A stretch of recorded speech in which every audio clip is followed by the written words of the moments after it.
And we are live. Welcome, Yay! welcome to another monthly live stream of the Whiskey and Lipstick ladies of YouTube. Tonight is just Theresa and I. Sam might pop in for a little bit, but she's a little under the weather. And Erica has better things to do with some sports ball shit. So it's just Theresa and I tonight. So it'll be pretty laid back. And Yay sports! huh? Yay sports! Yay sports. I'd rather be here drinking whiskey than Well, of course, if she's a good sports ball fan, she's drinking whiskey while she's watching her sports balls. So yes. hopefully she's doing that. Got a couple people here tonight. Steve A, Donald Rance, Hey. Will. Yeah, I see Nicole, Black Cat Whiskey. She's from Edmonton, so hi, Nicole. Oh, nice. Very nice. Yeah, and William says, looks like a meeting of blue wrenches. Yeah, we got a little wrench happy because you never know what's going to go on. And then Steve's starting with some Joe Mag. So I think I'm going to join him in that since I had the bottle pulled down to dig out some other stuff. Running low, but yeah, I only ever had my one little small, teeny tiny bottle of Joe Mag, and I finished that off when you guys did your stream with Nancy. yeah, I'm gonna just tread lightly on it because it is running low, and I'm supposed to be in North Carolina next month, and I am really, really hoping that I can get some because I know you have a love for the Joe Mag. I only like it's one of those ones.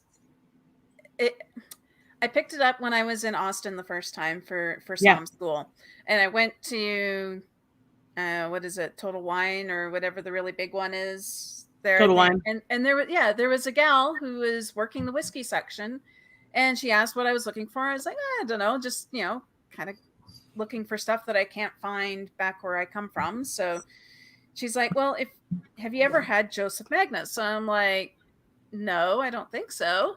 She's like, well, here, I'm going to pour you some. And she poured it for me, and it was amazing. It was also like $80 for, a bottle in US funds. So that was like $150 for me. So I was like, right. well, I can't do that. So I left and came back a couple of days later, and I saw that they had like the 50 mil or maybe it was tiny 100 mil. Yep. Just a little flask size bottle of it. And that was 20 or 25 bucks. I'm like, well, at least it's something. So that's. Yeah, but I mean, it's one of those that I will say, for the $100 US that it is, it's worth the $100 US for me. Oh, it was. I had already been buying a lot of other stuff. So right. So I mean, you got to keep your budget. Gotta watch those. Yeah. So I'm gonna do Buffalo Trace. I've got single barrel select from one of our stores. I got a little sample left, so I'm gonna. So Buffalo Trace. Buffalo Trace single cask. Nice. I want to say hi to Joe Van Name. Good evening, good sir. And Jason from the Mass and Drum came on in. How's it going? And Brian Toner, welcome. It's a little crazy to me that tonight it's all men so far. Just about. I mean, there's Nicole, but Nicole. Yeah, in the chat. So, I mean, gonna have to shout out to the ladies here and get them on in here because nothing against you guys, but it's whiskey and lipstick. I don't think any of you guys, I don't know, but are wearing lipstick right now. We don't judge. So. That's I mean, I don't judge you if you do, but if you do, you have some on, you want to join. I mean, just let me know. Picture gets you a link. Fanboys, Joe Van Name. Yes. Well, we appreciate you guys being here. So tonight, we're going to be talking about a little bit about sexism in whiskey because it is still a big thing going on. And does Bird's Bees lip balm count? No, unless it has a tint to it. Oh, hey, there's Sugar Kitty. She heard us call. We need a Sugar Kitty. Cheers. Cheers. But it's still a big issue that in this day and age, we're in 2021. Why is it still such a big deal? And why are us ladies getting the shit stick about drinking whiskey? What's up with that? I don't know. It is kind of weird. Like that's yeah. I still It's get one of weird those. looks. I get lots of weird looks, especially when I'm standing there in the whiskey aisle and perusing the bottles, and you get somebody, it's like typically a guy, walking up to you, like asking you questions about stuff and trying to tell you things, and you're thinking in your head, no, that's not right. And Oh yeah. and you say something and they don't listen to you because you're a woman. That's the biggest thing. Is you're a woman, so you don't know what you're talking about because whiskey's man's drink. Well, like Except to say, huh? yeah, except it and it isn't, and that's one of the things that um, I think there are a lot of people who have those kinds of experiences still, and I gotta say I've been fairly fortunate that I haven't had a lot of really bad judgy kind of experiences. I've I made a point, like when we were like, what do we even call tonight's show? And we came down to, it's the good, the bad, and the ugly, because there's some really great things that are happening for women in the whiskey scene and in the whiskey industry. Um, there are some bad things, and then there are some things that are just downright ugly. Mm-hmm. Uh, but it isn't all just in one direction, and there is still some positives. So I wanted to. Oh yeah, Brian, mansplaining. Yes, that totally happens. But at the same Yep. time, uh, I've had probably more positive experiences than negative experiences personally, but I know that's not the case for everybody. Mm-mm. Um, No. And I've had a lot of positive. Uh, the more I've come along in my whiskey journey, and the more that I have learned myself and how to speak about the things that I've learned, and a lot of that I'll play to Psalm School, because there is a lot of learning around how to market yourself, how to put yourself out there, how to, explain yourself. But early on, I'd get weird looks. I'd get tons of questions. I'd get, are you sure you don't want that on ice? Or are you sure you don't want this fruity drink instead? And it's kind of degrading to try and push something else onto somebody when they tell you what they want. But a lot of that's changed as I've, grown in my own whiskey journey.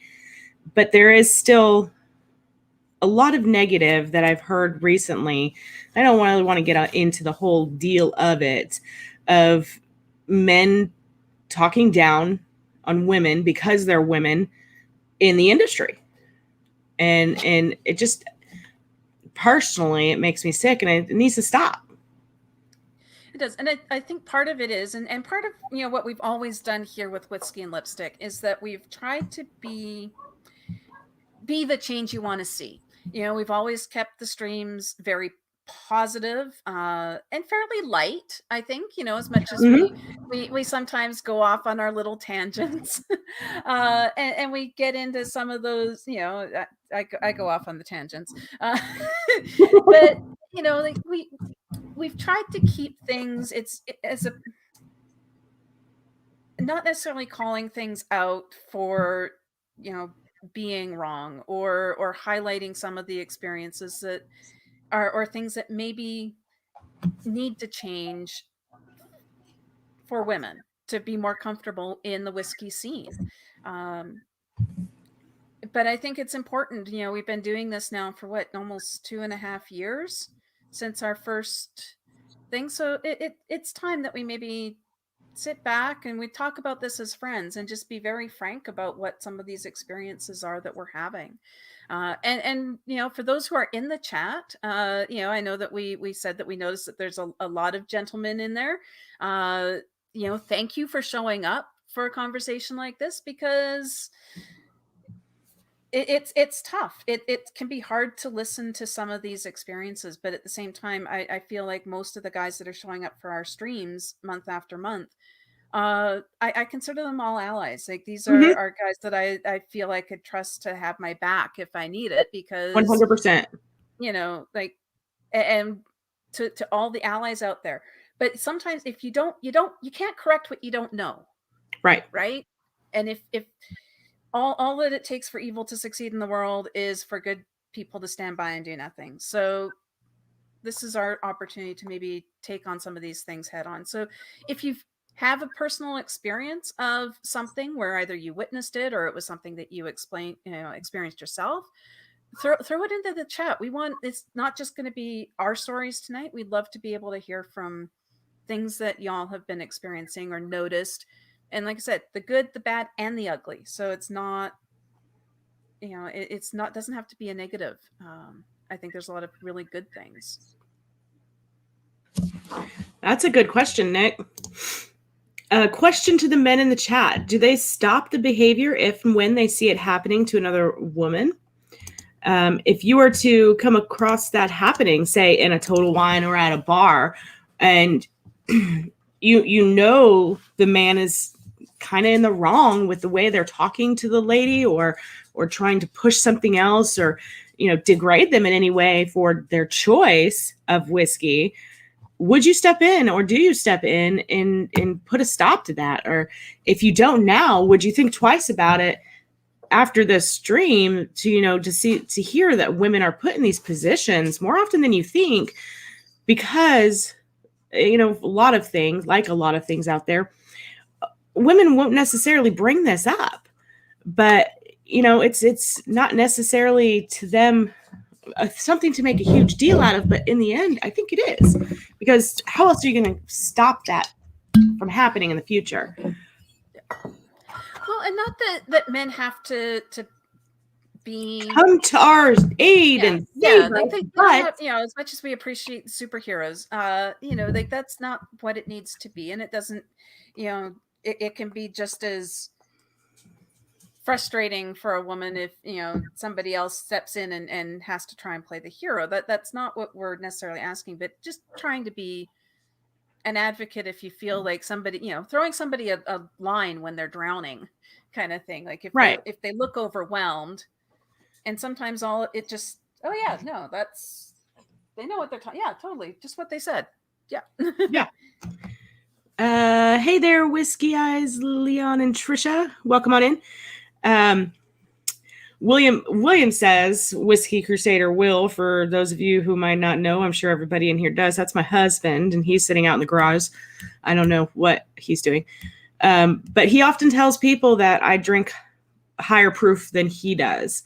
And it's kind of funny sometimes to see the look on their face when I'm ordering something that's 130 proof and he's, drinking something that's 90.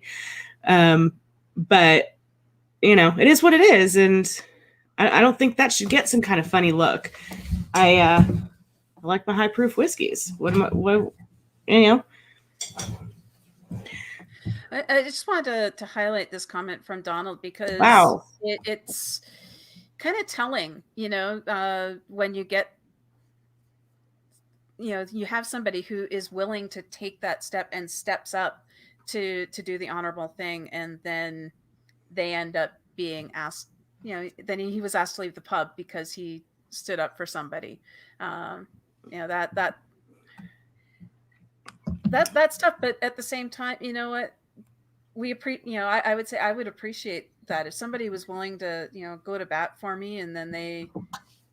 And to be honest, as a lady who, if I was the person in the position that Donald was stepping up for, and I mean, in this scenario, I don't know him from Adam, and he was asked to leave, I would get up and leave myself, because if you're going to treat somebody that way for, even one jumping in on the conversation and saying, oh yeah, this is true, this is, whatever the case may be, and you ask that person to leave, I don't want to be there either.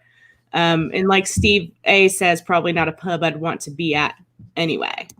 Yeah. And welcome on in, Emily. Always good to see you. I don't know if did we say hi to Ben? I can't remember if we said hi to Ben, but hi Ben. Oh, hi Ben. But yeah, I wouldn't want to be in that pub. It's just, why would you ask somebody to leave for something like that? It's just, it boggles the mind sometimes, but it really does. Yeah. One of the things I found hard to have conversations and situation around whiskey is online. And to use, for example, I'm in several different, whiskey groups, but the biggest being the Whiskey Tribe. That's the one that I'm in. And I love the tribe and everything that it stands for. And I've got tons of friends in there, and I've made tons of friends from there. But a lot of times on the comments that are on there, you try and leave your 2 cents or your thoughts or your opinions, and it just gets blown by. Nobody says anything. Nobody acknowledges it. Nothing, because you're a woman. And I don't think it of all the tribe that, especially, Daniel and Rex, yeah. I've been in the same room as Daniel several times and had conversations with Daniel myself. And, he listens intently and takes what you say to heart and all of that. So it's not them and it's not anything they're doing. I think it's just some of the people in there don't think that women are as knowledgeable as they are. Well, I remember Christine even telling us, when she was, I can't remember if it was when she was on or if it was kind of in the behind the scenes, she was talking about what it is to be a mod. Oh yeah. For the tribe, and how much that has shifted, because when it was the early on community of everybody knows everybody. I mean, even when it was still, 5,000 or 6,000 to 10,000 people, it's funny how you sort of know everybody, right? Yep. And there's a culture, and her, she could be a mod and be respected as a mod. And she said that, over the last year or so, it's shifted. There's, it's gotten bigger. There's people who aren't as tied to the core culture, I guess. And she can tell them, tell them something as a mod and they ignore her. But if one of the male mods steps in and says the exact same thing, right, it changes the behavior. So it's that's frustrating to hear from, because I do love, I love being a part of the tribe too. Oh yeah, I sure do too. And a part of that is like you said, how much it's grown. It has grown so very much. And it's almost to the point where when I want to talk to somebody from the original group, when it first started, because William and I were some of the first ones in that Whiskey Tribe Facebook page way back when, I reach out to them individually and have a conversation with them that way, instead of trying to, talk with them and whatever they post on the actual page, because I'm just going to get stomped over, but then you got to love those ones that you make one snarky remark because they were there when it started, and they just go off because they know, and Yeah. So, I think there were only 700 people when we joined. I think so too, William. It was baby small when we joined into there. It was right when they started it up. OG for real. Yeah. But Ben Demon Hunter said that he's been pissed off in a few live streams at people, and one was on It's Bourbon Night, and the guy was being a jackass towards Sarra. It can be kind of a livid issue. It really can, especially when you're online. Thankfully, I haven't had anybody come at me online while we're doing a live stream where we've had to say words online, but I mean, we also have awesome mods. So, if something were to happen, they'd take care of that shit fast because they're just awesome that way. Yeah. But I can only imagine being in that situation where somebody's being a jackass to you and spewing whatever they're saying, and you have to see it, but then keep going, and not address it and not make it a big deal, or address it and make it a big deal, because that's what I would do, honestly. So. I love that we've got Nicole here, because Nicole and I are in the Edmonton Whiskey Forum together, and it comes up, and we've had some really good conversations in some of the smaller, as much as it comes up sometimes in the tribe, some of the smaller Facebook groups and such, you can get into some really good conversations. Mm-hmm. So I'm glad she's always good at picking out some of these questions. So she wanted to think, if we, do you think it's a holdover from 70s, 80s marketing about prestige, status, and roles of what genders should be, and all that? So I'm sure.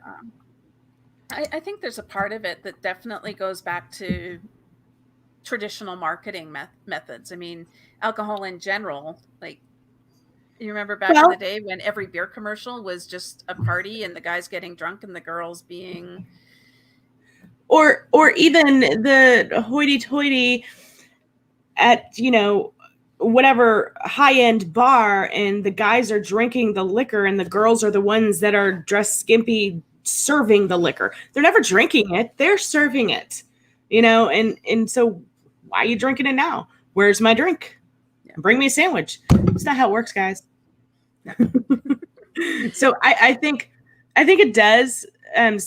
Some of it flows over from that, especially the older generation that was raised with that, with their fathers or grandfathers or whatever, going into the den to have scotch while the ladies did the things in the kitchen.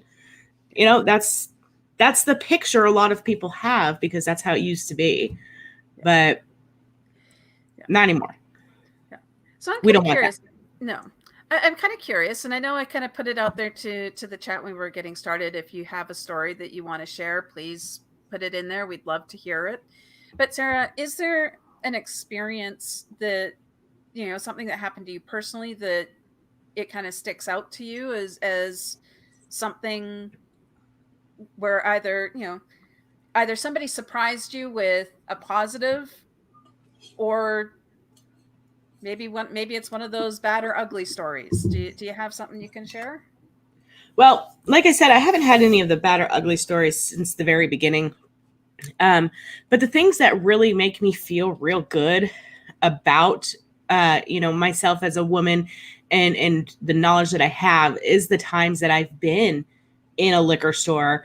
And, I'm that person that's going to strike up a conversation if somebody's standing there staring at the wall of whiskeys. It's just, hey, what you looking for? Just start up a conversation. But there was one time that I was there with my mom and the kid, back before the Rona, and we're perusing the whiskey section, and I'm looking at bottles. I'm picking up bottles and looking at them, and this guy is standing there, and I pick up a bottle. I can't remember what it is for the life of me. And my mom was asking me questions about it, and we had it before, and it was one of those, do I want to get this or do I want to get this? So I've got these bottles and going back and forth, and I end up picking up this one. And the guy that's been looking at stuff there starts asking me questions about it, because he's never had it before, but he's heard about it. And he ended up getting it because of the things that I said about it. And he actually took the information that I was giving him to heart and got the fucking bottle. And that was in between, that was like right after Psalm 1 and COVID. So, because Psalm 1 was in 2019, I think. Yeah. and COVID starting. So, I mean, it wasn't that long after Psalm 1. And it was a really good feeling to have somebody actually take what you're telling them about what you have in your hand and base it off of your experiences with it and get it. Now, I wish I knew who that guy was, and I wish I had seen him again to see if he actually liked it and, you know, have that follow-up conversation. But I also don't have freaking, you know, cards to hand out and say, let me know how you like that. It's not, Right. you know, but it was a really good, positive experience in being a woman in the industry per se, Right. that, you know, turns the table a little bit. So I like it when somebody actually takes the opinion to heart of what I have to say, because there's a lot. William said we need cards. No, we don't need cards. Yes. There's a lot of the other side of it where a guy wouldn't even ask you or your opinion on the bottle. Right. So, you know, that's a good feeling. Yeah. What about you? I would say, you know, I've had, like I said, most of my experiences have been good. I remember one time it was, I was pouring at a whiskey festival. I was doing some work for a rep friend of mine, and he couldn't be there. So I had worked the festival with him the year before, and he couldn't be there that year. So he's like, hey, could you just do the table for me? So I was like, yeah, sure. I'm sure I can do this. Why not? I know the product, and I poured for him a couple of times, right? So it was really nice. And all night it was very, very positive across the board. And then there was this one group of guys who came up, and it was probably 4 or 5 of them. And I can't even remember what the guy said, but there was the one guy who was just that guy. Y'all know what I mean when I say that guy. Yeah. You know, don't be that guy. You know, who was just being an ass for the sake of being an ass. And I don't know if he was trying to show off for his buddies or what it was. But he made a real, just an off comment and was very dismissive. And I wasn't really prepared with what to say. So I just kind of stared at him like, did you seriously just fucking say that? And even his buddies. So like he was there like with a group of 4 or 5 guys at the table. And like every single one of them just kind of looked at him. And that was validation. I felt like that was a bit of a validation for me, where it was just kind of like, dude, like, no. Why would you say that? And I can't even remember. Like it was more, I remember that something happened, and the response of the rest of the guys that he was with was just kind of, you know, like I said, it was a bit of a validation for me, because it was, you know, they just kind of looked at him like he was an idiot. And that was like one of only a handful of overt experiences that I've had. And it was one of those things that could have gone really, really bad. But it didn't, you know, and you shake it off and you move on to the next group of people that come up to the table. So, you know, but it was one of those things. It could have been a lot, you know, could have been a lot worse. Yeah. So while we're in between stories here, I got to ask, you know, what's everybody drinking tonight? And what did you say it was Bourbon History Month this month? It's Bourbon History Month. I'm almost for a whole other week. I'm almost finished with this sip, but I'm drinking some Woodinville. This is a store pick from Goody Goody, close to us here. And again, it's 122.18. So, you know, high proof. What? Who'd have thought high proof? My little bit of Buffalo Trace didn't last me very long. So I've already moved on to my 1792 Bottled in Bond. Bourbon Heritage Month or Bourbon History Month? Bourbon History? Heritage? It's Bourbon Month. It's Bourbon Month. Who cares? A whole month of drinking whiskey. It's just a month for drinking bourbon. let's see. Let's I see can't here. remember what the official is. Where'd that comment go? I'm not sure if it's Leon or Trisha that I'm talking to here, but sad thing is we always remember that one guy. Take the whole experience down. It's true. That one guy can do it every time, and it's really sad. It is, and that's where I think for me it was the validation of having the friends who, and it's like these are guys I don't know them from Adam, and Right. they, they kind of self-checked their buddy, like, yeah. That is true. And I hope that their friends or his friends had a talk with him after they walked away, so that he can rethink his life and his choices and the things that come out of his mouth. Yeah. Now I did have another. Oh, go ahead. Oh, it's just a couple of comments that I saw coming through here while you were telling your story. One of the few reasons I had my first Stag Juniors because I was one of the people that convinced him high proof bourbon was worth the experience. It is to me. Is that Double Oak? It is. That's awesome. We got that for my dad for his birthday, and he hadn't had that one yet, and he loved it. So this is one I had it at a tasting like 2.5 years ago now, and I remember liking it, but I ended up picking up a couple of other things instead that night. And then last year for Christmas, my dad got a bottle from his boss, and he asked me about it. He's like, "Hey, have you ever had this one, or do you know anything about it?" So I look back through my notes, and I'm like, "Oh, yeah, I really liked that one. You should try it. You could do this and this and this, and you could try blah, blah, blah, blah, blah." And he, came back and said, "That's the best bourbon I think I've ever had in my life." I'm like, I remember it being really, really good. I should buy a bottle. Yeah, I had remembered it being really good as well. And I know my dad likes just the regular base Woodford. And we did a tasting at Total Wine way back when. It's been several years. So I know he's tasted it, but he hadn't had it since. So I saw it and I was cruising the aisle trying to decide what to get him because I had a couple choices. And I was like, you know what? I'm going to take a chance on this because I know how good it is. So he loved it. Yeah. So Steve's finishing his Joe Mag Murray Hill Club still. That's what Steve's sipping on.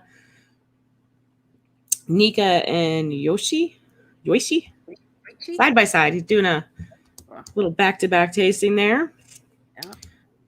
Straight port finish sample. Samples are good. Yes. Love the samples. Joe says it should be called Scotch Month. I disagree. You can have your Scotch Month. Scotch has a day and maybe a week, maybe more than that. I don't know. Ben said he's pulling out his Boulder soon, so I got that one for a little later too. But I want to talk a little bit tonight too, because it was a year ago already for a lot of people who have been following things in the whiskey world. Might remember, that September is traditionally when the Whiskey Bible comes out, and gosh darn it, we don't have a Whiskey Bible this year. Yay! Yay! So, for those who maybe have lived under a rock or just aren't familiar because there's so much else that goes on in the world, Jim Murray has been a whiskey writer for decades, and he has been self-publishing his so-called Whiskey Bible every year for a lot of years. And last year, Becky Paskin, who is a journalist out of England, I believe, she, called him out, and she called out the industry. Actually, it was more that she called out the industry and said, why is this still a thing? Because as much as his descriptions can be just kind of whatever, there there was a lot of comments and a lot of descriptors that were like full on like body. Like they just were really, really just they crossed the line. Like I'm okay. Like I like the idea of describing something with a bit of sensuality. And I don't have a problem with, talking about, a whiskey like it's, kind of a sexy thing. I don't have a huge problem with that. But there was some definite line crossing when you're talking about, describing a whiskey like it's a 45-year-old woman and you've just made love to her. And like it's just like uncomfortable. And Yeah. it's like, okay, why is this still a thing? Like, yes, we can, it's not being oversensitive. It's, you are completely alienating half of the global population in how you're describing these things. And you know what? All of a sudden, it was everybody just kind of stopped. And I mean, from talking to people in my own, whiskey scene locally, there's not a lot of love. Nobody's ever really liked carrying the whiskey Bible. Like, there's a lot of people in the industry who just are not fans. And yeah, like, thank you, Donald. Like it was, and it took somebody finally just calling it out and saying, "Hey, guys, really? Like, really?" And you know what? And this year, all of a sudden, orders were getting canceled.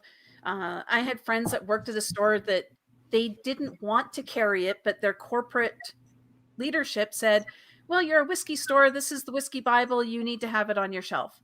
All of a sudden, that pressure came off of them. They could have the ability to actually say, "No, we're not going to carry this." And now this year, there's no whiskey Bible. Um, Brands are shying away from any sort of association. So I would say I put that in a positives column, like things, but it took somebody shining a light. A negative turned into a positive. Yes. Yeah. Definitely. And while that is no more, I don't think it's as relevant this day and age with the amount of channels that are out there doing reviews on things where you can get that information and different opinions on a whiskey right there in a whiskey in a liquor store that you're standing in. You can Google it and you can get several different opinions to find if it matches your taste profile.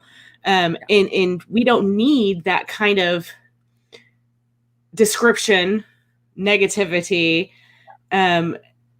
out there anymore, because the reputable whiskey channels are doing it for him and doing, I think, not to toot our own horns or anything. I mean, because we do them too. I'm not just talking about the Whiskey Crusaders.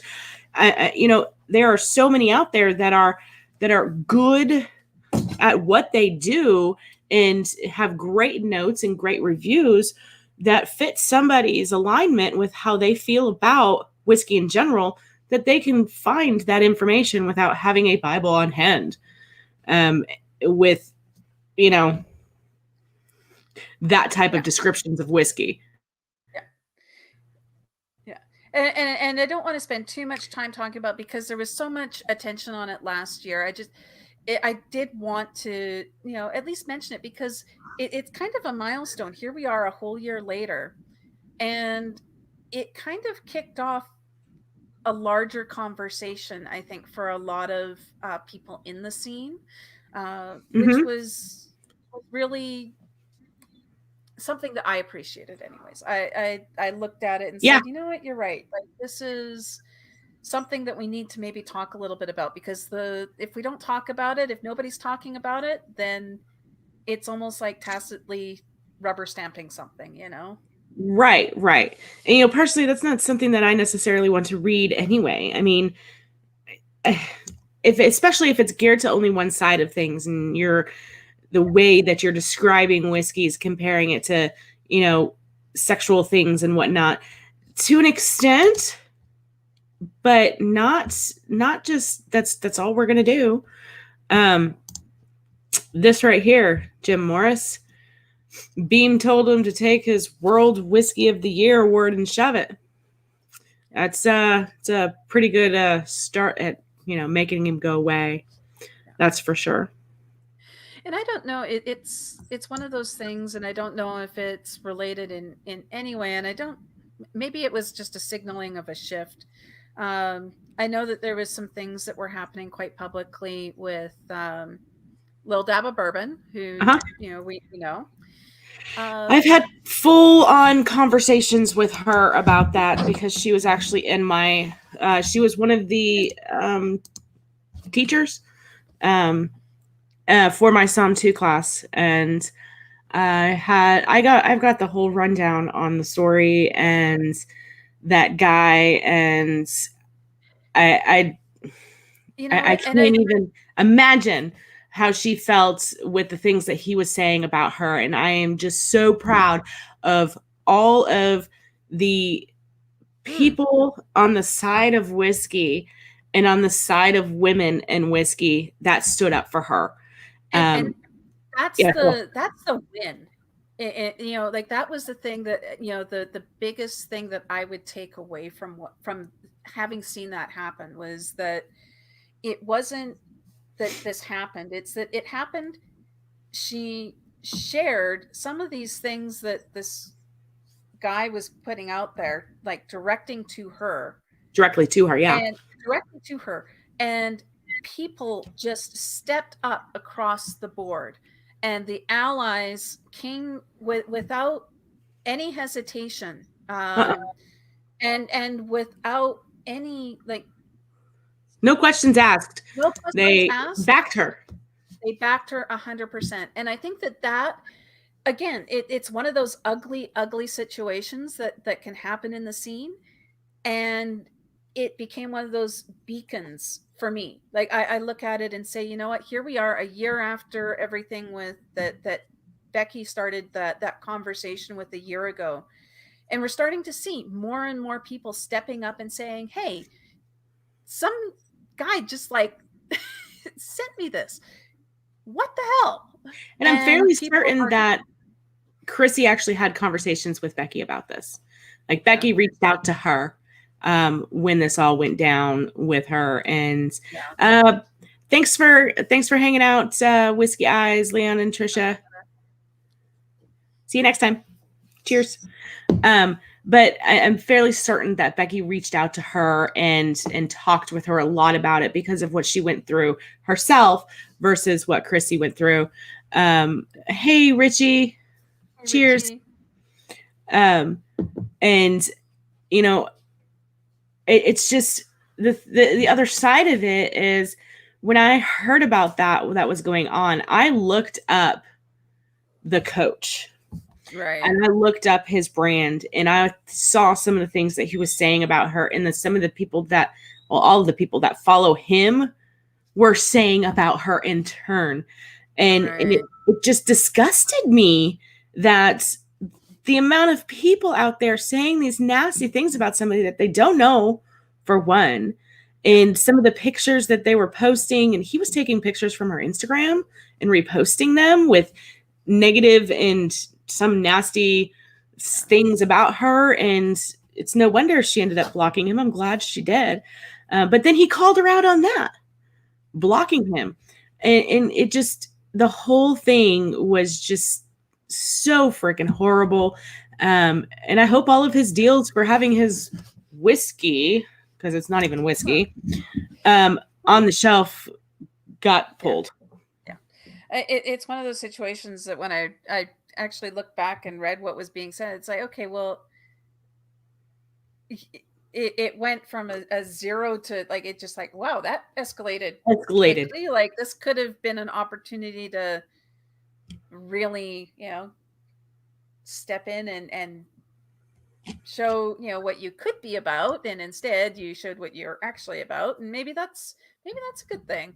But yeah, I think I loved how the scene, the community, the whiskey community as a on the whole, really stepped up. And I've heard those kinds of stories over and over from women in the industry too, where, you know, they talk about how, yeah, it's difficult when they are at whiskey shows and they're working in festivals and they're Mm-hmm. pouring, and they have people who ask them questions and they give them an answer and they're like, I don't think that's how it is. And then they, you know, they turn to the guy that's standing right next to the gal and going He gives like, the same exact dude, information, and they're yeah, like, "Oh, okay."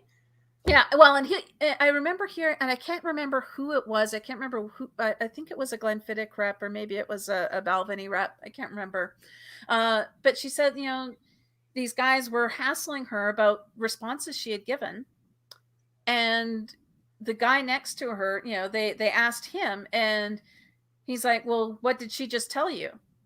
And they blah blah blah blah. It's like, yeah, that's right, what she said. Yeah. Quit, you know, I'm busy now, I'm going back to talk to these people, thanks for being assholes. Kind of Well, thing, right? Like, in the same sense of that, you know, as Chrissy being she's a buyer for the store that she works at, and she buys the bottles and such, and I'm sure in her capacity she does you know, sampling and stuff like that, and now she's out there and she's got this stuff against her that this dumbass has said, and now how is her word going to be taken with all of this other negative stuff that's been said that's not true about her? Are people going to see that and be like, oh, it's that girl, and you know, in turn hurt her business or hurt her livelihood because of some negative shit that was said about her that's not true? yeah. You know, it goes both ways. I mean, like I said, I hope I hope he had some stuff his pulled, and people didn't purchase his product, which again I'll reiterate is not really whiskey. Well, I It's think it was a flavored. whiskey liqueur. It's flavored whiskey. Okay. Yeah. It's got the proof of whiskey, but it's got agave in it. Yeah. The So way I was reading it, it was that it was basically, it was a whiskey liqueur, or yeah, a flavored style whiskey. it's fucking Fireball, except instead of cinnamon, it's agave. Yeah. So Nothing wrong with that either, no, right? nothing Like wrong with that, that at all. But he it is could have been an opportunity, you know, and that's where I think his whole thing was, he, rather than stepping up and explaining to people that, oh, hey, you know, because she just put it out there like, hey, we got this in. This sounds kind of weird. What do you all think? right. And without even any commentary or any comment on it. And then people were like, what? It's got agave. How is that whiskey? Like, and instead of coming in and saying, oh, hey, Clearing it this is up. what it is. Yeah, we're doing a whiskey base and we are doing a flavored liqueur style thing with agave as a, you know, it's like your, you know, honey whiskey, except it's agave. And instead of doing that, he went on the attack at her. So that, again, an ugly situation, but also something that She I think happened to be had the some one that positives. posted. She happened to be the one that posted the question about the bottle, etc., and he just blew up at her. Truly a wrong place at the wrong type of situation. He just went too far. And if you want more information about that or want to see some, you know, interesting commentary about it, Ed always does great videos. Ed over at the Rock Gut Review, he did a great video about the coach. So if you have some free time, be sure to check that out as well. Interesting.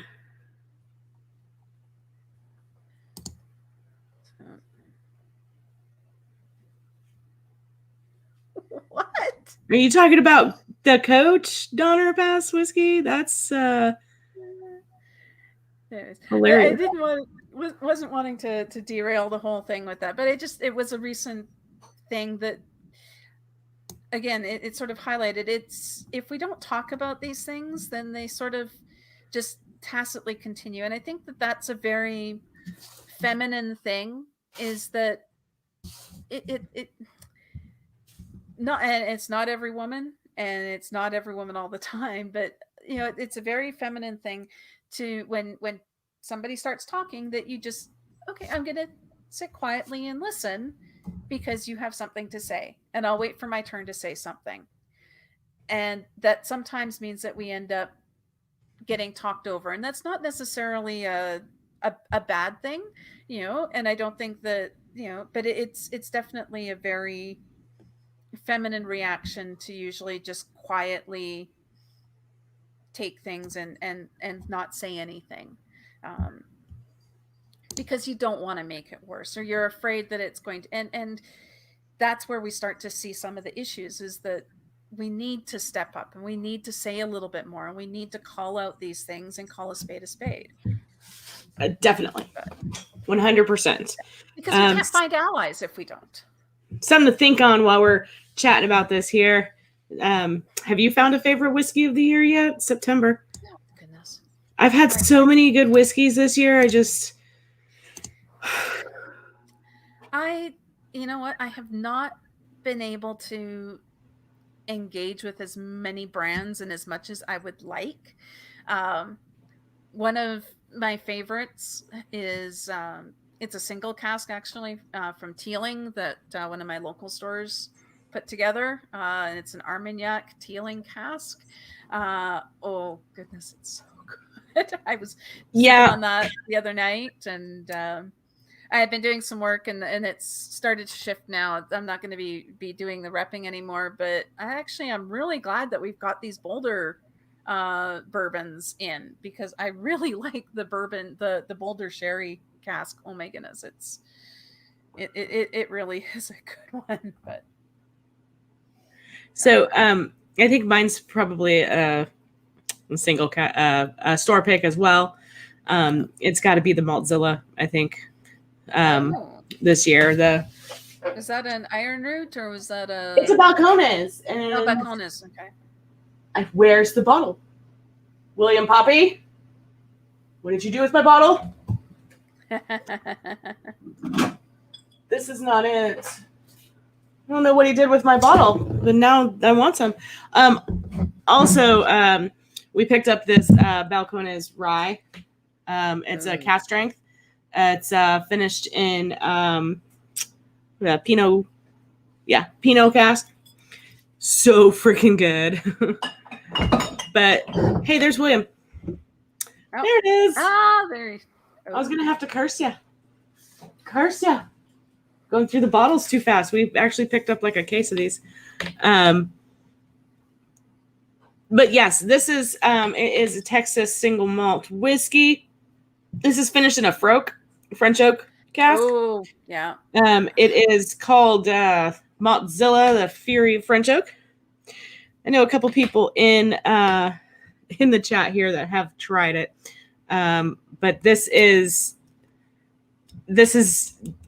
so freaking good, and I'm glad that we have multiple bottles of it, because I'm going to be so sad when it's gone. Yeah. And where is it? 65.2%. So, of course, it's high proof. Nice. And that's not bourbon, but I'm still going to probably drink a little bit of that here in a minute. All right. It's really damn delicious is what it is, says Steve A. He's got a couple bottles himself. Richie Z, you asked the question, what is yours? And also on that, Steve did find that he had 8 felony charges related to blackmail and identity theft in 2019. Yeah. Yeah, he just does not, that coach guy does not sound like a good human being. That's a good question, Nicole. Would you have reacted differently had it been a man who had posted it versus a woman? I think so. The way that I've seen his posts on his own pages and whatnot, I 100% think so. Yeah. I think, like, it didn't seem to matter, because he was responding to everybody just as a as a jackass. But I do think that he took things too far in terms of like the direct attacks against Chrissy. I think that was definitely, I don't think he would have done that with the guy. I don't think so. No. But I do think like there are certain things, and I don't know what your thoughts are, Sarah. Like I think that there are definitely differences in how men and women interact with each other. And then I think especially in a situation when you are in a a community like the whiskey community kind of thing in general, men relate to each other differently. And as a woman coming into that, it can feel you can feel a bit like an outsider. Not that you are, but it can feel like you're being on the outside looking in because you don't know how to relate to the men the way that men relate to each other. Indeed. It's what I'm moving on to. Yeah. I've got my Boulder Sherry cask, so I'm good with that for a bit.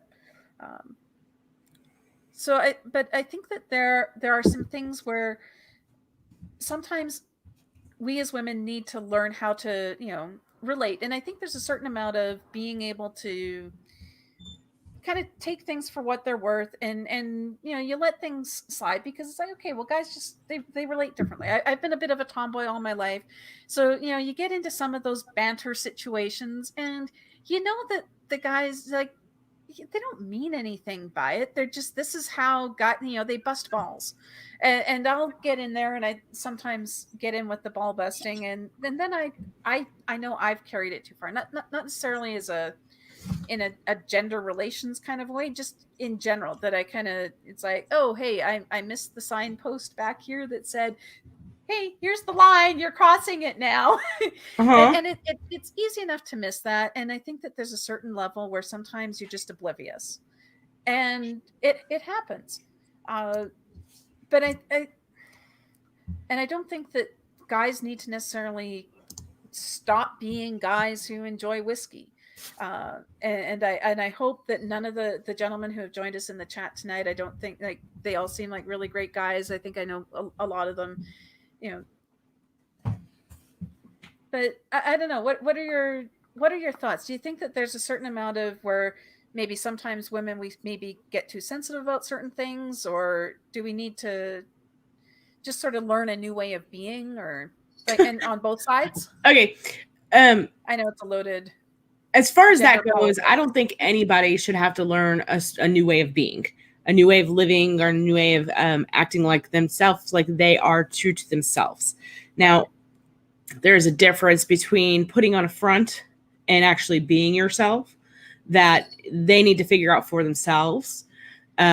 Personally, I'm not going to lie. Most of the time, I have the gutter brain of a 15-year-old boy. Okay, that's just me. And while I have that gutter mind, and my mind always goes there, and I can make the dirty jokes, and I can take the dirty jokes, and I can have that banter with guys, because again, like you, I am a tomboy. I was raised a tomboy, and I have more male friends than I do female friends. But I don't play those games and have those conversations with people that I'm not fully comfortable with in the other side of it. And I think it should be the same with a guy, that if you don't know this woman, you should, kind of walk on eggshells a little bit until you know this person and know what type of attitude they have and know what type of jokes they can take, et cetera, et cetera. And that's how I am with somebody I don't know yet. I don't necessarily let out full on Sarah because probably will scare you away.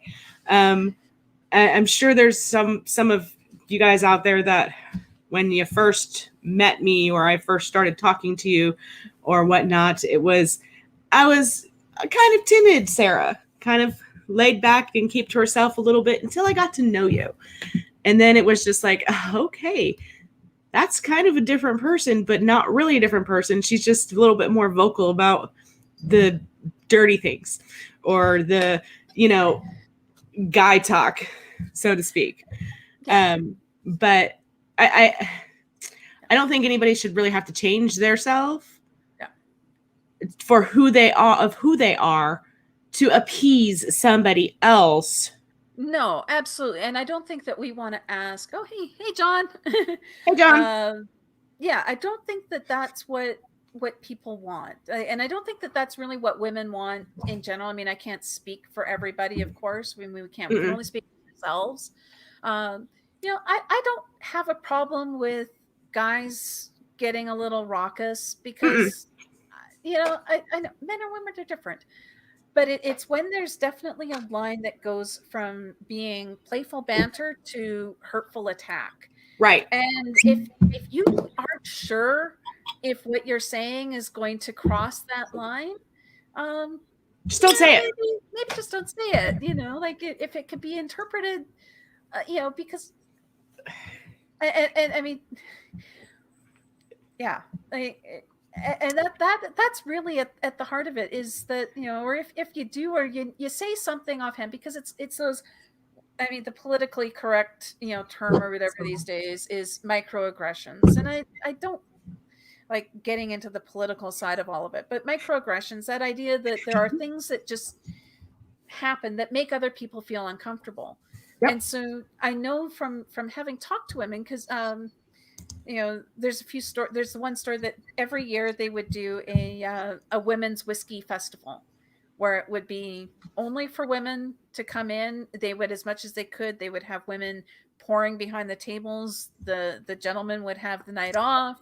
And it's a different atmosphere. And it's not that it's bad when it's a mixed group or when it's mostly men around. Like, I never feel unsafe and I don't feel excluded.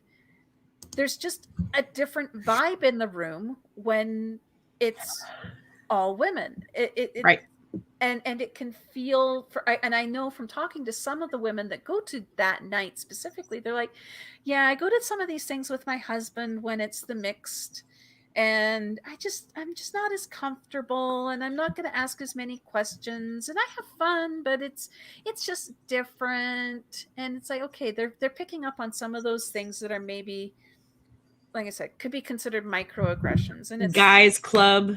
Yeah, you feel like you're on the outside, even if you're not being actively excluded, but you still feel like you're on the outside. And that's, I will say that me being who I am, I'm mostly, I'm an outgoing introvert.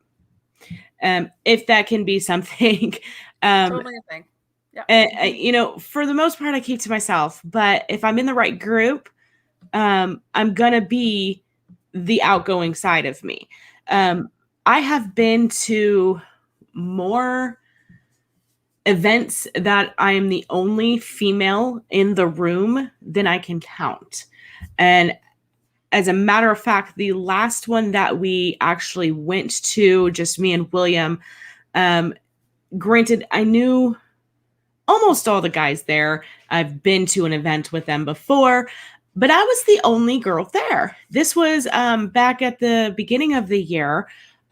Brian from Pit Face Barbecue has his Booker's Night, where he has all the bookers from the previous year. So I think this was in like January. He has all the bookers from the previous year, and we drink through them. And we rate them. We give our thoughts on them. We normally, last time he had this awesome fucking, like, if you're a nerd, you would love it, slide presentation about each expression, each release of bookers for that year. And we actually rated them, and he put them into the computer, and it got it all on this graph and stuff. And it was like uber super nerdy, and I loved it. But I was the only girl there. I was the only girl there that year. This year, I was the only girl there in 2000. It was the beginning of 2020, before COVID started, so that we could do the 2019 releases. I was the only girl there then. More often than not, I am the only female in those groups that get together. And at first, it was quite intimidating. And because I didn't know everybody very well. I knew Brian, I knew Matt, but I didn't really know everybody else. And even like the first one, William wasn't even there. He came later, and it was just me. I showed up at Brian's house, and I'm like, hey, can we start drinking now so I can open up a bit? But I've been in that position where it was that kind of intimidating and kind of feel a little bit out of scope with everybody else, even though I knew what I was talking about. Still felt a little uncomfortable. Yeah. But then as the night goes on, obviously you're drinking, you open up a little bit more. And then as you get to know people, you open up more and you realize that, okay, not everybody has that mindset of she's just a girl. She's a woman and we don't, she's just here. Or should we offer her something else, type of thing. Of course, Brian knows me. Brian knows that I can drink him under the table in Booker's any day. And that'll be a fun night when that happens. But go on. I think there's something to be said for, I think if there was maybe an ask for the gentlemen who are like, well, how can we be supportive? Like, because it's one thing to say, like it's a difference of being, anti-sexist and just being, like the difference between not being okay with sexism and being anti-sexism. And it's sometimes hard to know how to be that advocate or how to be that ally for somebody. And I think in a situation like that, and for me, I naturally do this because I'm the introvert. I make a point of trying to push my boundaries. So I'll try to find that one person that I can go that, okay, you're standing in a corner too. I'm going to go over there because I'm standing in a corner waiting for somebody to maybe come and say hi to me.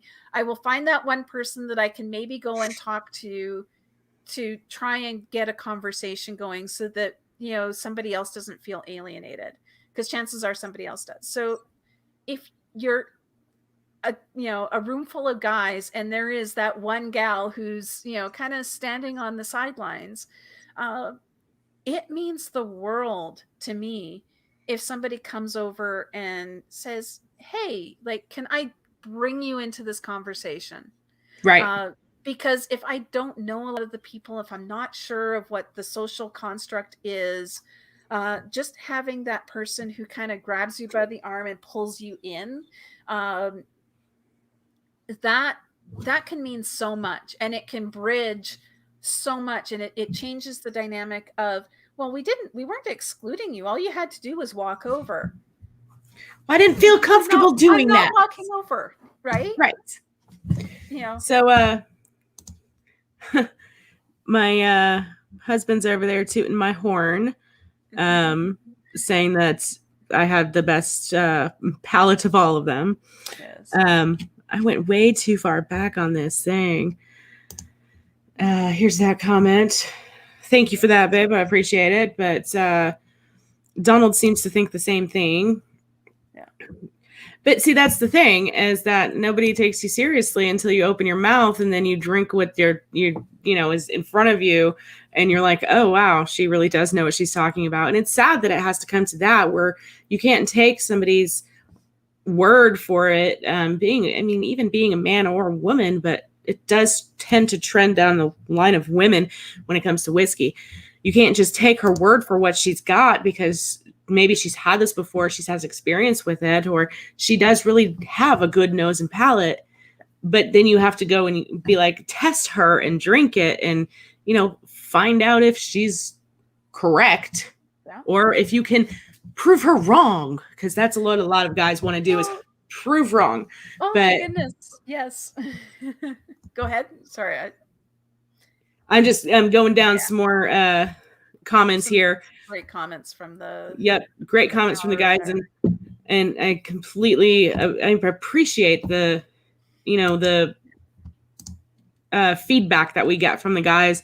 Of course, the guys that are here, again, we know them all, and we know where they stand. And I don't think they would be here in this chat tonight if they, didn't support and respect women in the industry for what they do and, the things that they actually say.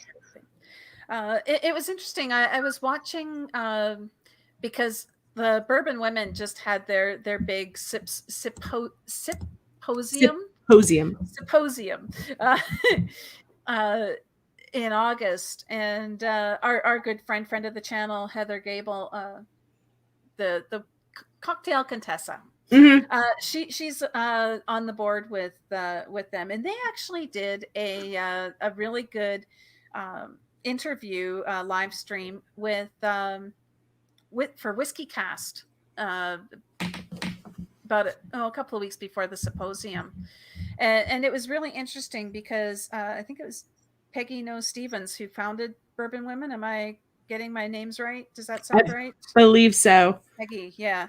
And she was talking about how she had been at an event, and this is years ago, and got talking with somebody, and she'd made some comments about how women were the backbone of the bourbon industry, that they were the ones who were running the factories, they were working in the fields, they were doing all these things. And the guy, and I meant to make notes because my memory is terrible. I remember stories. I'm terrible with names and dates. But, the guy was like, well, I'm going to fact check you on this. And she's like, well, go ahead. I know what I'm talking about. I know what I'm talking about. But yeah, you go ahead. You fact check me if you really want to. I've only been doing this for decades. Right. But, and so he did, and he went off and lo and behold found that she was correct. And so he went and wrote a book. I think it was Bourbon Women was the book. I'm just Googling to try and remind myself. Cheers, Brian. Yeah. Thanks for hanging out. Yes, thanks, Brian. Yeah, I think it was Fred Minnick that she was talking to, and it was Whiskey Women, the untold story of how women say bourbon, Scotch, and Irish whiskey. And it was all because of, comments that she had made at the governor's mansion while talking about, the industry. And, it shouldn't have, they've since developed a friendship outside of it, but it's funny that it had to come down to, well, it's kind of I don't believe you, so I'm going to go and make sure that what you're telling me is the truth. Yeah, I can't take your word for it. So, and I appreciate when a guy actually has to do that and fact check the woman or drink the whiskey to try and prove them wrong and whatever. I appreciate it a lot when the guy actually comes back and is just like, hey, sorry about that. You were right. But then there are unfortunately the ones that are just going to grumble and be upset that a girl, told them how it is and they were right, which sucks. But, it happens. It happens all the time. It does. But to go back to your story that you were telling a little bit ago about being an introvert and standing in the corner, etc. Yeah. When I first started all of this and drinking and whatnot, and we'd go over to Matt's and the first couple of ones that we went there, I was that person. I was kind of standoffish. I wasn't fully getting out there. And I was just there for the tasting, essentially, because I was still learning myself, and we hadn't gone to Psalm 1 yet, and we hadn't even fully started the channel yet. And so I was still kind of withheld within myself about the knowledge and things that I knew, and I was still learning.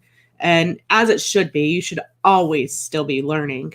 But now, as it went on and I got more comfortable and people would bring me in and have discussions with me, I met some great friends through those. The best things I've learned about women who I absolutely adore is just listening to them. Yeah. That's a good sentiment there, Richie Z. But as we went on and the more tastings that we did and whatnot, I'd be the one welcoming people in the door and, explaining what's going on, pouring the whiskeys. And I'd be the person that saw it's usually a woman, of course, And because a lot of those things, the guys go and the guys know each other and they bring their girlfriends or their wives and whatnot. And they're just kind of standing there, arms crossed, or, just kind of off to the side. I'd be the one who'd actually be like, hey, what's up? Let's go over here. What do you like? You don't have to like whiskey. We've got other stuff, and kind of bring them in and try and get them into the conversation. Even, help them with the tasting side of it, because maybe their husbands or boyfriends or whatever hadn't explained how to even try the whiskey, because they've been going to these things by themselves, and he wanted to bring her this time, or she wanted to go. And, kind of open up to them and get them to open up. And why I'm saying this is, as a guy in a setting like that, if you see a woman that is interested in what's going on but standing off, bring them in. Don't be creepy about it, obviously, but bring them in, because in turn they could turn into me, where the next couple of tastings that they go to, they feel more confident and more secure that they can bring the next person in. And, all we're trying to do here is build that community and build that camaraderie and, for the love of whiskey. And if they're just kind of there, bring them in, make them feel welcome, make them feel like they're supposed to be there. And I'm saying this, yes, women, definitely. But if there's guys, do the same for them. Yeah. Oh, absolutely. It's not, it really, whiskey doesn't have a gender. No. It really, it does not. I mean, actually, if you wanted to think about it, whiskey's female, because it's made from grain, and the grain is the seed, and the seed only comes from the female plant. Mm-hmm. So in some ways, like, this is totally not, in case y'all didn't notice, I'm being a little bit sarcastic here, but at the same time, but truthful, right? Like, the male plants pollinate the female plants. I actually don't know if grasses are unisex and they have both or whatever, but they might be, and but in that sense, yeah. If grain has a gender, it's female, and it comes from Mother Earth. Thank you. Well, that's we're getting like totally unscientific here. Again, it's called Mother Earth, not Father Earth. Exactly. It's yeah. If you want to boil it all down, you need Mother Earth and Father Time to make whiskey. So I guess it's kind of both. Yeah. And, William being all, philosophical and stuff as well. Yeah. A rising tide lifts all boats. It does. Yeah. Be the tide. Be the tide. Bring the boats in. And that's really what like I said, when we were starting everything off tonight, that was my big thing, is that we started this to be the change. To just be a platform where it could be a little something different. It's, you're seeing women on the screen, and we're talking about whiskey, and we're talking about issues around whiskey from our own lived experience. Yep. Without overtly, making it a gender discussion. Tonight, we wanted to change that. We wanted to be a little more serious. We wanted to bring it back to being, let's talk about what are some of these things, and what are some of our experiences, because if we don't talk about these experiences, then you don't know what needs to change. If we don't talk about what's wrong, what's the bad, what's the ugly, we can't get to the good. Right. But then also not focusing on those, we want to highlight some of the positives that we do see, and to talk about those good experiences. So that we can now, that we can take it forward and be able to say, well, what do women even want? Well, hopefully we've maybe put some of that out there now, is these are things that we would like to see, or that we appreciate. To be, counted as an equal in the industry would be the best case scenario. I don't know that it's ever fully going to be that way, even when there's, women fully hands-on in the industry, blenders and distillers and whatnot that are women, you know, it still has a stigmatism around it. And even when you can see it with your own two eyes, that, oh my God, I love this whiskey. And then you look and you find out that a woman made it from start to finish. A woman did that. But you can still be a jackass to other women about it. That's just, it just needs to change. And that's all we want to do is just throw that out there. And hey there, AJ. Gotta throw a shout out to AJ. Hi, AJ. Cheers And to I you. just saw Yeah, Donald. Donald was okay. Cheers to your Wait, grandma. everybody, cheers to Donald's grandmother. First whiskey was a classic Glenfiddich single malt in 1967. She still drinks whiskey, but more especially 54 years of whiskey drinking, and I hear that she loves her peat. Cheers to your grandmother. Cheers to your grandmother. Cheers to her keeping it real for 54 years. That's awesome. And Donald, the next time you talk to her, tell her that we say cheers and that she is awesome. Yes, absolutely. And I finally poured this Mozilla, and okay. Dear Lord, is it just fucking heavenly. Oh, shut up. I say that with all the love in the world because I can't get it. Well, it's all sold out anyway. I mean, it was a store pick of it, but I probably could have put a sample aside for you for the next time that you maybe make it down here, or I have the means to ship to Canada. We'll figure something out. Well, I'm hoping to get back down to Texas in the next 6 months. We'll see. We'll see if it actually works out. So. I hope so, man. Yeah. Richie Z just asked if I've had Milam and Green whiskey yet. He says, I know Heather and I can't wait to get a bottle. I know Heather as well. She's great, people. I met her at the first Bastards Ball. And actually have her card somewhere. I have not had their stuff that they are putting in the bottles yet. I've had the previous stuff, but I have not had their made stuff. I've had just the sourced stuff. But I am sure that Matt has it, and I'm sure that we are going to be drinking it at some point. That it's definitely on my list of things to acquire when I am in Texas or somewhere where I can get the distribution. Yeah. Actually, she spoke at our Psalm 1. She was our guest speaker on Psalm 1 night.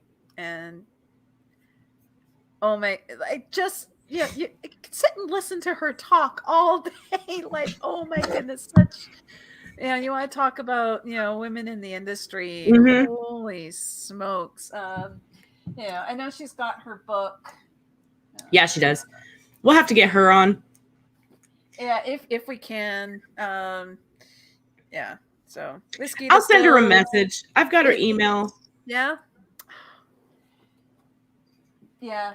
It was. I started reading the book actually because I got that at someone. It was one that was gifted to everybody. I don't have that one, but man, were we given a whole bunch of fucking books at Psalm too. I know, it's always books. I started reading and it's good, but it's really good for people who are just starting out, because if you don't know where to start, it's Richie Z, get Heather on. You know what? I'll message her, and I have a feeling that she's going to be there next month. At the Bastards Ball. Oh, yeah. So if she is, I'll talk with her then as well, because I'd definitely love to have her on. Yeah. I know John says good book. He's listened to the audiobook of that.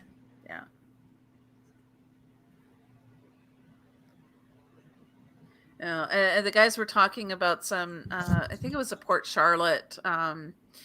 The MC and the MRC. I think there was one. I think it was the MRC was actually a travel exclusive at one point, and then they had extra that somehow it ended up at retail in Canada. And yeah, it was good. I had it a couple of times, and the MCO one as well was also really really good. But Not my thing. Oh, yeah. Well, you're just wrong. But seriously, we're gonna go there. We're gonna bust. Okay, so after the discussions we've had this evening. I'm gonna bust your balls, right? You gotta do some good natured ball busting, right? Thanks, Nick. Thanks for showing up. I know we're getting here. I was gonna say we're into an hour and a half almost. So I think maybe we talk a little bit about next month. We are super excited, but so the last Sunday of the month for October is Halloween. So we kind of figured that maybe wouldn't work for people's schedules so much. Especially since, I mean, Sarah, I know you've got a little guy who probably goes out and does some trick-or-treating and all that. I don't know what we're going to do this year with the whole Rona stuff still going around, but we'll figure it out. We'll figure it out. Yeah. So we're going to do it a week early, right? So we're doing it whatever that Sunday before Halloween is our date. 24th, I believe it is. Sounds about right. That'd be the 24th of October. And so far I have it's been a tough couple of months because I've been speaking with two very incredibly busy ladies to get on the stream with us on the 24th of October. I have a definite for Marsha. I have a almost definite for Nancy. I'm just waiting for the final email back from her. I haven't heard back from her yet, but she is the one that suggested October. So fingers crossed we will have both ladies on, Nancy Fraley and Marsha Licorice. For those who have been around, like Marsha was our first when we did a guest. She was our first guest years ago. Two of them precisely. But I'm hoping to hear back from Nancy tomorrow when she's back in work mode. I'm sure she probably doesn't do much for checking of her email or Facebook messages on the weekends. But I have had several conversations with her and I know she's interested. It just depends on if the date works for her. But Marsha is a definite that we will be talking with her. And I know there's lots to talk about with her for sure. They've got lots going on. It's been going on over there at the Iron Root. So I'm really excited for next month. Distribution into North Carolina. I need to find out if they have distribution into North Carolina, because if they do, I am totally buying Iron Root. So it's like I've got like all these things. I'm like, I gotta get some Joe Mag. I gotta get some Iron Root. I have a feeling that you can look that up on their webpage. I will have to do that because if not, if not, let me know. I'll message Robert for you. Oh, I wonder can they ship within the U.S. to certain states and stuff? Maybe. I don't think that they can because they're in Texas, and Texas shipping out laws are just as bad as Texas shipping in laws. It has to go from distributor to store type of thing. So I don't know if it's something that maybe it is in North Carolina and it's not in the area that you're going to be in. And maybe they can ship it from store to store because I know they're in Total Wines, but I don't know anything about North Carolina. And Will's calling me a name dropper. Funny. I know a lot of names in the industry. I've met a lot of them, but I'm not name dropping on purpose. If you want me to find out, I can. I'll see what I can probably ask some. Yeah, I'll see. But anyways, we are doing it a week early on October 24th.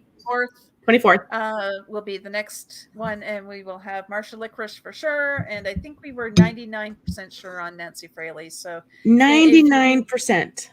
Yes. She said that her schedule drops off after September and it's not nearly as busy. So fingers crossed. Cross those fingers, because that will be a very interesting discussion, considering Nancy does work with Marsha over there at the Iron Root with the blending and whatnots. So, you know, conversations about how they work together, and, you know, it'll be a fun conversation overall. Two incredibly awesome ladies. Absolutely. So I'm excited about that one coming up, and you know, I want to thank everybody for showing up tonight. This has been, you know, I know it's been a pretty small little group, but I appreciate everybody for coming. And you know, like I said, this is getting a little more serious tonight, but it's one of those conversations that I think is important. So I kind of like the small little group settings for serious conversations. Yeah. Absolutely. It makes it easier for us to follow the chat to where we can talk about the things that you guys are bringing up, and, you know, shed light to some of the stuff that comes out. You know, you guys have given lots of interesting information and good comments this evening. And, you know, we appreciate the support you guys give us and the support you give women in general. I just also want to say that Donald is dropping some links for everybody in the chat. We've got our Discord. We are over on the Whizcord. It's always open. It's the 24/7 bar. If you ever want somebody to talk to, you can always find somebody there. And then Whiskey Crusaders, who I'm with. Whiskey Crusaders, I am 1/3 of them. We will actually be live tomorrow night. I couldn't tell you what we're doing. I haven't received that email yet. You're drinking whiskey, so we're drinking whiskey for 2 hours. I do not know what, and I do not know with who, but we will be there at 9 p.m. Central Time. Check out Theresa. She is on Facebook and on Instagram. Yes. Looks like Donald dropped Facebook. Donald dropped something further up there. Yeah. So yeah, Facebook, Insta, all that kind of good stuff. So yeah, and of course here once a month. Yeah, and of course here once a month. There's the what will question blind rye night, I think. Oh God, I hope not. I really hope not. Why? What? I have a love-hate relationship with rye, Theresa. I am not a fan of the You love to hate it? Well, I'm not a fan of the pickle forward ryes, so that's the part I hate. But I am a fan of the ones that are more of the mint forward, the black pepper forward, that kind of rye. So that's the love. So love-hate relationship. So it's just hit or miss on what he gives us, to be honest. And then I think that's all covered with the links. Yeah. The links that Donald's dropping. So again, thank you guys. Thank you all for joining and having conversations with us that aren't always easy. Next month will probably be deep nerd dive, and I'm looking forward to it. Yes. All right. Cheers, everybody. Cheers. Had fun. Oh, crap. Hold on. Wait. I got to top up for a cheers. If I'm going to cheers, I can't cheers with an empty glass. That's just hop it up. Okay. All right. Pouring my long branch to top up. All right. Cheers, everybody. Till next time.